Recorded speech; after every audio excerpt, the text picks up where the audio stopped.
할렐루야. 주님의 이름으로 환영하고 축복합니다. 오늘은 종료주일이지만 우리가 예수님께서 예루살렘 성에 입성하시기 바로 전에 있었던 사건을 말씀을 통해서 함께 나눠보기를 원합니다.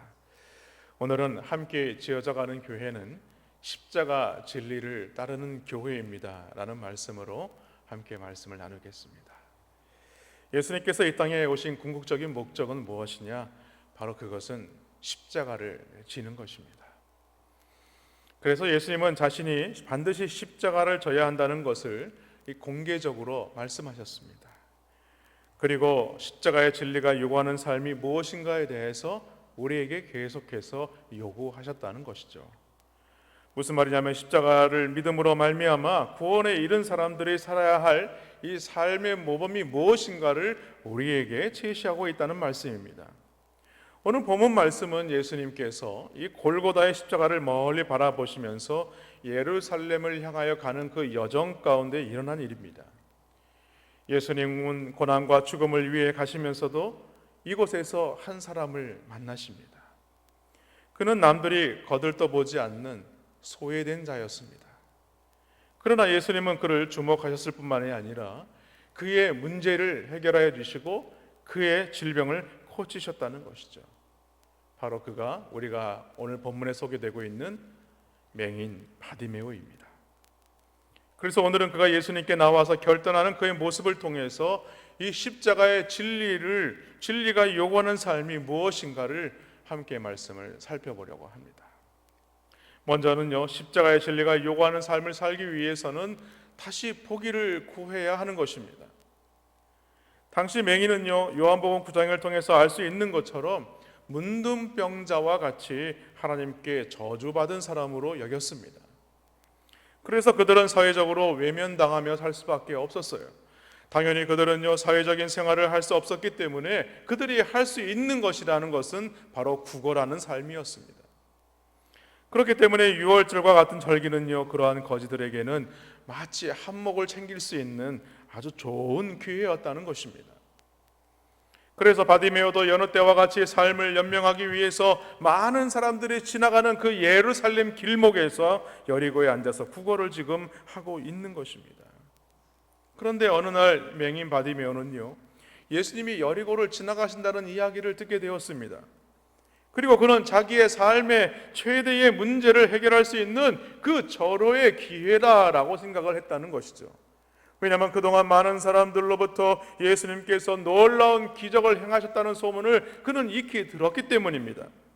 그래서 바디메오는요, 예수님을 만나기 위해서 열심을 다하게 됩니다. 그러나 그에게는요, 너무나도 커다란 장애물을 가지고 있을 수밖에 없었습니다.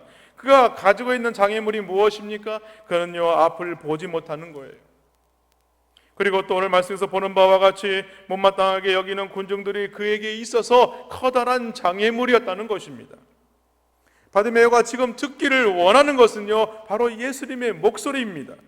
그러나 그에게 들려온 소리는요, 그가 기대했던 예수님의 목소리가 아니었어요. 오히려 군중들의 꾸짖는 소리였다는 것이죠. 잠잠하라! 라는 말이었습니다. 만일 거기서 바디메오가 사람들로 질책을 받아 부르짖는 것을 포기했다면 어떻게 되었을까요?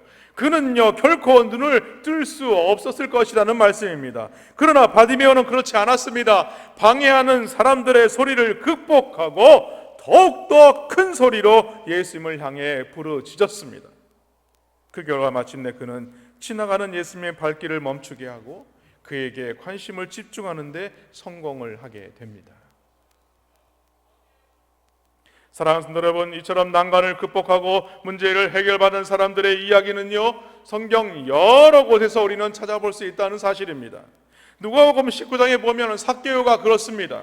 삭개오는요, 여리고를 지나가는 예수님을 만나기를 원했어요. 그러나 삭개오에게도 큰 장애물이 있었습니다. 성경은 그에 대해서 뭐라고 기록하고 있습니까? 그가 키가 작다라고 말합니다. 그래서 수많은 군중들을 뚫고 들어가 예수님을 만날 수 없었다는 것입니다.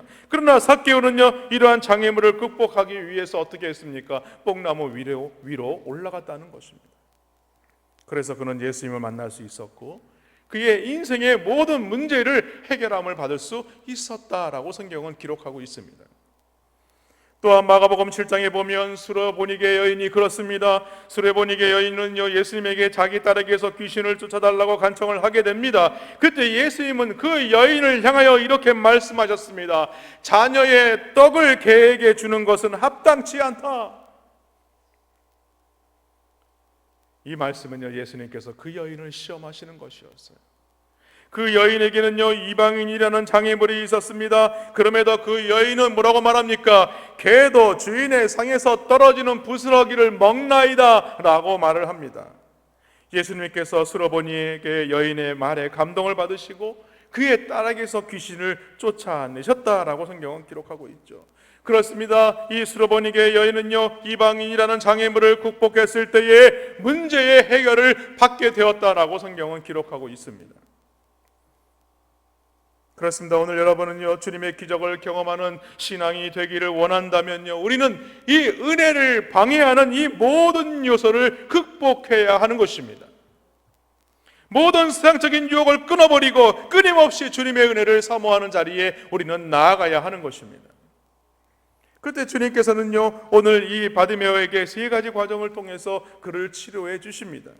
먼저 그에게 구체적으로 무엇을 원하는지 물으셨습니다. 51절에 보니까 예수께서 말씀하여 이르시되 내게 무엇을 하여 주기를 원하느냐라고 말을 하죠. 그때 바디메오가 뭐라고 얘기합니까? 선생님이여, 보기를 원하나이다 라고 말합니다. 표준 세번역 성경을 보면요, 이 말씀을 이렇게 번역하고 있습니다. 선생님, 내가 다시 볼 수 있게 하여 주옵소서 라고 말하죠. 바디메오는 예수님에게 다시 볼 수 있도록 간청을 하고 있다는 거예요. 이를 통해서 알 수 있는 것이 있습니다. 바디메오는요, 태어날 때부터 소경이 아니었다는 거예요. 맹인이 아니었다는 것입니다. 어떤 사고나 질병으로 인해서 시력을 잃은 후천적인 맹인이라는 것입니다. 정상적인 시력을 가지고 살다가 어느 순간부터 앞을 볼 수 없는 그런 답답한 인생이 되고 말았다는 것입니다. 그래서 그는 예수님이 지나가신다는 소리를 듣고 지금 크게 외쳐 부르고 있는 것입니다. 그리고 무엇을 하여 주기를 원하느냐라는 주님의 물음에 지체 없이 다시 보기를 원합니다 라고 말하고 있는 거예요. 사랑하는 여러분, 오늘 예수님께서 오늘 우리에게 찾아오셔서 이러한 동일한 질문으로 무엇을 하여 주기를 원하느냐라고 물으신다면 여러분은 무엇을 구하시겠습니까? 바라기는 오늘 바디메오의 고백과 같이 우리의 영적인 눈을 열어서 주님을 다시 보기 원합니다 라는 대답이 되시기를 주님의 이름으로 간절히 축원합니다. 물론 예수님께서 바디메오가 무엇을 원하는지 몰라서 물으신 것이 아닙니다. 거기에는 주님의 뜻이 있다는 거예요. 그 이유가 있다는 것입니다. 주님은 그의 구체적인 간구의 내용을 직접 듣기를 원하셨습니다. 그리고 그의 눈을 회복시켜서 분이 누구신가를 분명히 보여주시고자 했다는 것입니다. 그리고 두 번째 과정은요, 그의 소원을 들었을 때에 오늘 본문 마가복음에는 등장하지 않지만 마태복음에서는요, 그의 눈을 만지셨다라고 기록하고 있습니다. 주님께서 그의 눈을 만지심으로 회복시키신 것은 주님의 손길을 그에게 인식시키기 위함이라는 것입니다. 다시 말해서 그가 주님을 인정하기를 원하셨다는 거예요. 그리고 마지막 과정은요, 그의 믿음을 인정하시면서 그의 눈을 회복시켜 주십니다. 오늘 22절 말씀에 보니까 이렇게 말씀하시죠. 예수께서 이르시되 가라, 내 믿음이 너를 구원하였느니라 하시니 그가 곧 보게 되어 예수를 길에서 따르니라 라고 말하고 있습니다. 오늘 본문의 사건은요, 마가복음에 나오는 치유의 이적 가운데에 마지막으로 기록된 사건입니다. 우리는 이 사건을 예수님께서 맹인의 눈을 뜨게 하신 단순한 기적으로만 우리는 이해해서는 안 되는 것입니다. 이 사건은요, 맹인의 눈을 회복해 하신 그 이유가 어디에 있느냐라는 것을 우리는 발견해야 하는 것입니다. 그 이유는요, 영적으로 맹인이었던 이 제자들에게 도전을 주는 말씀이었습니다. 마가복음에는요, 맹인의 눈을 뜨게 하신 기적이 두 번이나 기록되어 있습니다. 마가복음 8장에 보면 베세다에서 맹인을 고치신 사건과 오늘 본문에서 십자가의 진리에 대한 가르침 이후에 기록되고 있다는 사실입니다. 무슨 말씀이겠습니까? 이 사건들은요, 맹인의 눈이 회복되어 보게 된 것처럼 제자들도 주님의 십자가의 진리를 말씀을 바로 깨닫기를 원하셨다는 거예요. 그리고 그들의 영적인 눈이 회복될 필요성이 있음을 오늘 강조하고 있는 말씀입니다. 또한 오늘 본문의 사건은요, 바로 이 앞의 사건과 좋은 대조를 이루고 있다는 사실입니다. 오늘 본문에는요, 맹인에게 하신 질문과 바로 이 앞에 무엇에 나오느냐, 바로 무엇을 구하는지조차 모르는 이 야고보와 요한에 관한 질문의 내용이 나옵니다. 오늘 본문 35절 말씀에 보면요, 야고보와 요한이 예수님에게 다가와서 이렇게 말을 합니다. 선생님이여, 무엇이든지 우리가 구하는 바를 우리에게 하여 주기를 원하옵나이다 라고 말을 하죠.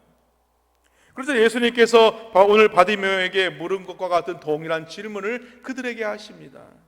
너희에게 무엇을 하여 주기를 원하느냐? 그때 야고보와 요한이 뭐라고 얘기합니까? 주의 영광 중에서 우리를 하나는 주의 우편에 하나는 좌편에 앉게 하여 주옵소서, 이렇게 말을 하죠. 무슨 말씀입니까? 예수님께서 이 로마의 군인들을 몰아내고 다윗의 왕권을 회복하게 됐을 때에 그 왕자에 앉으시면 자기 형제 이 야고보와 요한을 좌편과 우편에 앉게 해달라는 거예요. 높은 자리에 앉게 해달라고 지금 말하고 있는 것입니다. 그래서 예수님께서 뭐라고 말씀합니까? 너희는 너희가 구하는 것을 알지 못하는도다 라고 말하죠.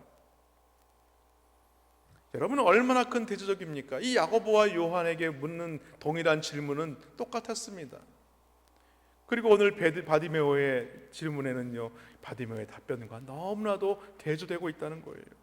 앞을 볼 수 없는 바디메오는 자신에게 필요한 것이 무엇인지를 정확히 알아서 응답을 받았지만, 오늘 이 야고보와 요한은요, 자신이 구하는 것이 뭐라고 말합니까? 무엇인지조차 알지 못했다라고 말하고 있어요. 그래서 주님께 책망을 받고 있는 것입니다. 여러분, 그들의 차이가 무엇이라고 생각합니까? 맹인의 소원은 무엇입니까? 삶의 절박한 문제 앞에서 자신의 한계를 극복할 수 있는 것은 예수 그리스도를 믿음으로 말미암는다라는 고백이 있었습니다. 그러나 오늘 제 아들의 소원은 어떻습니까? 그들의 고백은요, 인간적인 욕심에 끌려서 자신들이 높아지려는 것에 있었다는 것입니다. 그러므로 오늘 본문의 사건을 앞의 사건과 대조하는 것은 무엇을 말하느냐? 십자가를 통해서 드러난 하나님의 은혜를 누릴 수 있는 사람이 과연 누구냐라는 것입니다. 바디메오처럼 앞을 볼 수 없는 문제를 갖고 주님께 부르짖었다면, 과연 우리가 다윗의 자손 예수여 나를 불쌍히 여기소서라고 두 손을 들고 소리칠 수밖에 없는 문제를 가지고 주님 앞에 지금 나오는 삶을 살고 있느냐? 이렇게 묻고 있는 것입니다.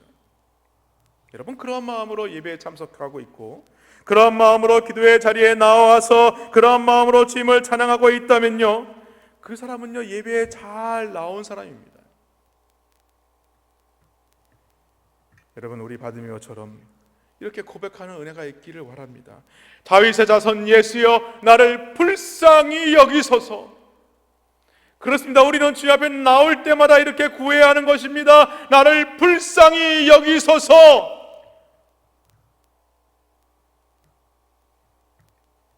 오늘 바디메오는요, 인간의 힘으로 해결할 수 없는 문제를 지금 가지고 나왔습니다. 앞을 볼 수 없는 맹인이라는 문제를 가지고 주님 앞에 나왔다는 거예요. 그런데 결과는 어떻습니까? 예수님이 그의 눈을 뜨게 해주셨다는 것입니다. 그러면 오늘 우리에게 필요한 것이 있다면 그것은 영적인 눈의 회복이라는 사실을 믿으시기를 바랍니다. 그 영적인 눈의 회복이 무엇입니까? 바로 십자가의 진리를 깨닫는 것이라는 사실을 믿으시기를 바랍니다. 둘째로, 십자가의 진리가 요구하는 삶을 살기 위해서는 어떻게 해야 되느냐? 믿음으로 주님께 나아가는 것입니다. 마침내 기다리던 예수님의 부르시는 목소리가 이 바디메오에게 들리게 됩니다. 바디메오는요, 그런 예수님의 음성을 듣고 겉옷을 내어버린 채 즉각적으로 주님을 향하여 달려갑니다. 여러분, 앞을 볼 수 없는 맹인이었습니다. 그럼에도 불구하고요, 그는요, 그의 가진 모든 것들을 내어버리고 주님의 음성을 들리는 쪽을 향하여서 열심히 뛰어갑니다. 그리고 오늘 말씀해 보니까 그것도 뛰어서 일어나 갔다라고 말씀하고 있어요. 내어버리다, 뛰어 일어나다, 이런 단어들을 보면요, 바디메오가 얼마나 절박하고 간절한가를 보여주는 것이라고 할 수 있습니다. 그런 예수님의 부르심에 대해서 지체하지 않았습니다. 겉옷을 간수하는 것도 잊은 채 오직 예수님의 부르심으로 즉각적으로 응답하고 있다는 것입니다. 이 신속한 응답이 그에게 무엇으로 나타납니까? 기적의 축복으로 나타나고 있는 것입니다. 사랑하는 성도 여러분, 오늘날 많은 사람들이 기적적인 주님의 은혜를 체험하지 못하는 이유가 어디에 있다고 생각하십니까?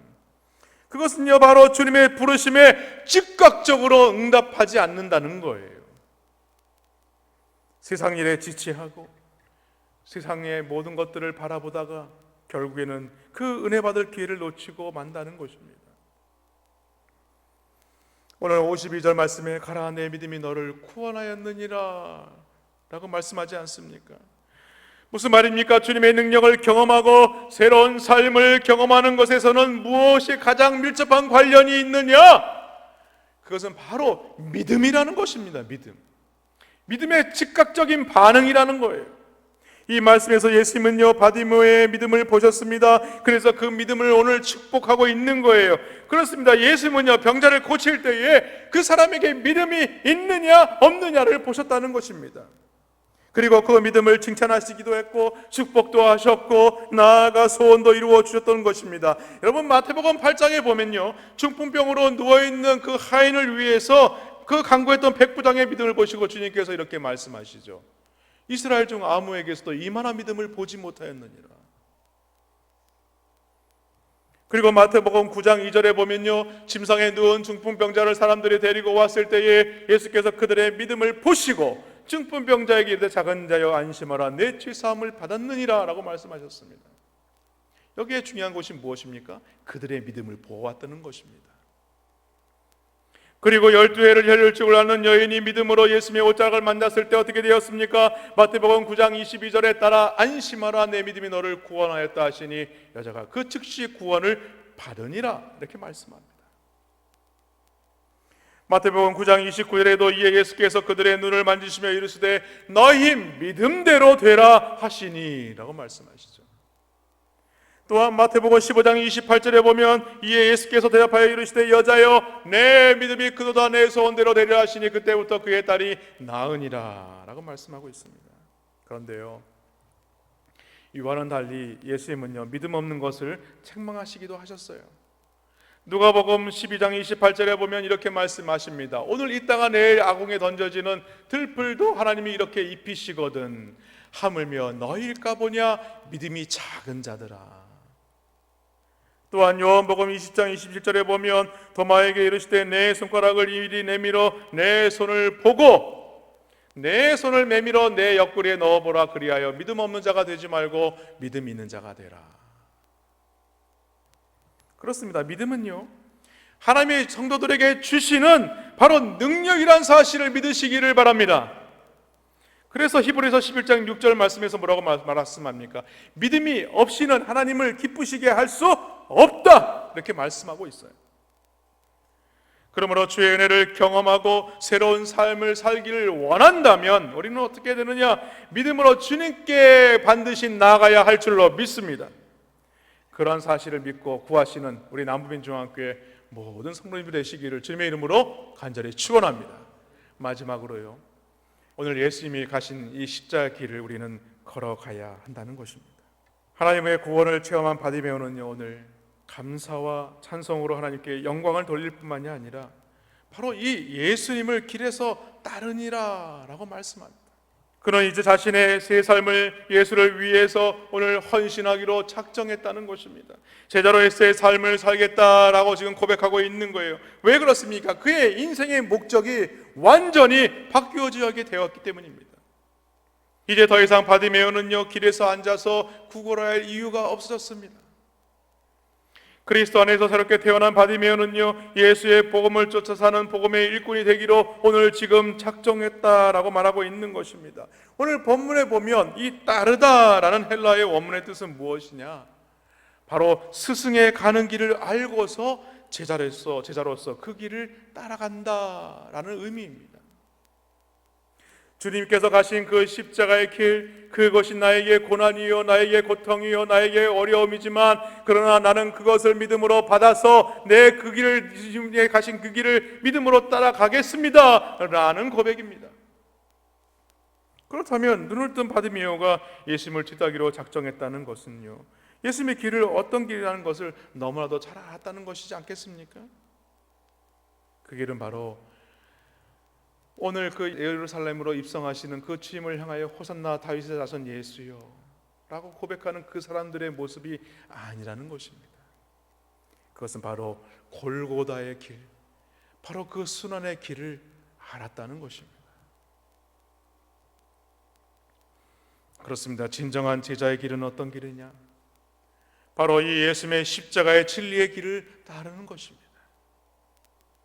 그것은 좁은 길이요, 그것은 섬기는 길입니다. 십자가를 지고 주님을 따르는 길입니다.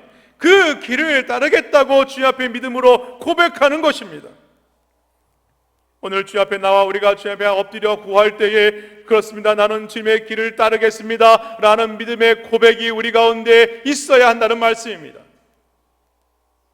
사랑하는 성도 여러분, 만일 주님께서 오늘 이 시간 오셔서 우리에게 무엇을 하여 주기를 원하느냐 라고 물으신다면 여러분은 무엇이라고 고백을 해야 하겠습니까?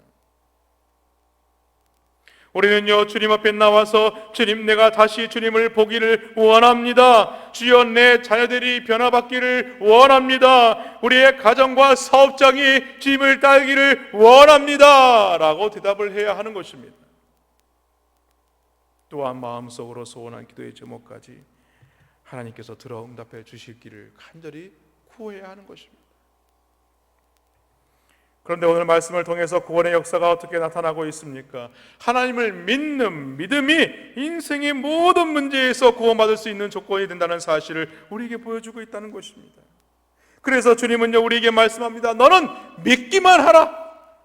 너는 믿기만 하라. 너가 믿으면 하나님의 영광을 보리라. 너 믿음대로 될지어다. 너의 믿음이 너를 구원하였느니라. 이렇게 말씀합니다.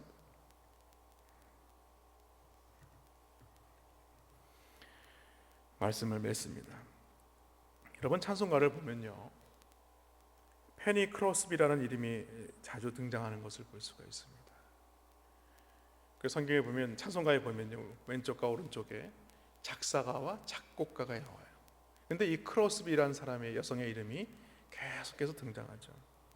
이 페니 크로스비를 작사한 이 찬송가가 무려 오늘 찬송가에 보니까 한 22곡이나 실려 있습니다. 그 중에서도 우리가 많이 부르는 대표적인 몇 곡을 예를 든다면 찬송가 279장 인내하신 구세주여, 288장 예수를 나의 구주 삼고, 380장 나의 생명 되신 주, 384장 나의 갈 길 다가도록, 찬송가 391장 오 놀라운 구세주 내 주 예수, 찬송가 435장 나의 영원하신 기업, 찬송가 540장 주의 음성을 내가 들으니, 이 외에도 많은 찬송가가 기록되어 있다는 것이죠. 그런데 제가 왜 이 크로스비를 말하느냐? 그는요, 태어난 지 6주부터 시각장애인이 되고 말았습니다. 그리고 그녀가 이 세상을 떠나는 나이가 95세였습니다. 그가 태어나서 하나님의 말씀의 은혜를 받고 변화를 받아서 하나님의 말씀에 이 시를 적어가면서 찬송가를 기록할 때에 무려 8,000곡 이상의 찬송시를 썼다는 사실입니다. 페니 크로스비는요, 한평생 살면서 수많은 슬픔과 이 고통과 아픔을 겪어야만 했습니다. 왜냐하면 한 살이 되었을 때에 그를 극진히 사랑하던 아버지가 세상을 떠나게 되었고, 어머니는 멀리서 돈을 벌어야 되는 그런 상황이었습니다. 또한 11살이 되었을 때에 자신을 극진히 돌보아준 그 할머니도 세상을 떠나 보낼 수밖에 없었습니다. 그러나 그녀는요, 30세가 되었을 때에 어느 날 교회 집회에 참석하여서 찬송가를 듣게 됩니다. 그리고 그 찬송가를 들음으로 말미암아 그의 일생 일대의 변화의 역사가 나타나게 되었다는 것입니다. 그 찬송가가 울려 퍼질 때에 그녀는 주님 앞에 나와서 날 위해 돌아가셨다는 사실을 믿게 됩니다. 닫혀져 있던 영혼의 영안이 열리게 되었고 주님의 십자가와 부활을 믿게 되었습니다. 그녀의 어두운 과거를 씻어버리는 눈물이 흐를 수밖에 없게 되었다는 것입니다. 그 찬송의 가사가 무엇이었냐면 이 몸밖에 바칠 것이 없어 이 몸 드립니다 라는 내용이었어요. 그날 이후로 그녀는요, 자신이 겪었던 고난의 삶에 대해서 이렇게 말합니다. 한 번도 원망이나 불평이나 증오의 마음을 품지 않았다고 말을 합니다. 오히려 감사하고 찬송하면서 한평생 행복한 삶을 살았다라고 말하죠. 그는요, 그가 얘기하면서 자신이 살아온 삶을 살아보면서 한순간도 어느 사람에 대한 원한이나 분노를 품은 일이 없었다라고 말합니다. 왜냐하면 나는 항상 좋으신 하나님과 그분의 무한하신 자비를 믿어왔기 때문이다 라고 말을 하죠. 그분은 나를 거룩하게 구별하여 주셔서 그분의 일을 감당할 수 있었습니다 라고 그는 말했습니다.